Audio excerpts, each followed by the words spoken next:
শয়তানের কুমন্ত্রণা আমাদেরকে সবসময় প্রতিনিয়ত তাড়িয়ে বেড়াচ্ছে। আসসালামু আলাইকুম রাহমাতুল্লাহি ওয়া বারাকাতুহু। বিসমিল্লাহ আলহামদুলিল্লাহ ওয়াসসালাতু ওয়াসসালামু আলা মান লা নাবিয়্যা বা'দা, আম্মা বা'দ। দূরের ও কাছের সকল দর্শক ও শ্রোতা মণ্ডলকে জানাই ইউনাইট টিভির পক্ষ থেকে আন্তরিক ধন্যবাদ, মোবারকবাদ ও কৃতজ্ঞতা।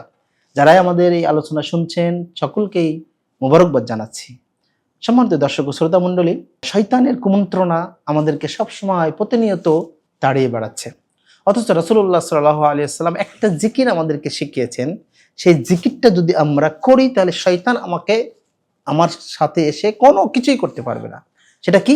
রাসূলুল্লাহ সাল্লাল্লাহু আলাইহি ওয়াসাল্লাম বলছেন, কোনো ব্যক্তি যদি বাড়ি থেকে বেরিয়ে আসে এবং এই জিকিরটা করে, বিসমিল্লাহি তাওয়াক্কালতু আলাল্লাহি লা হাওলা ওয়ালা কুওয়াতা ইল্লা বিল্লাহ, তাহলে আল্লাহ রাসূল সাল্লাল্লাহু আলাইহি ওয়াসাল্লাম বলছেন হুদিয়াত, তাকে হিদায়াত দেওয়া হয়েছে, ওকুফিয়াত, তার জন্য যথেষ্ট হয়েছে এই দোয়াটা, এবং ওয়াকিয়াত, এবং সকল বিপদ থেকে তাকে হেফাজত সংরক্ষণ করা হয়েছে।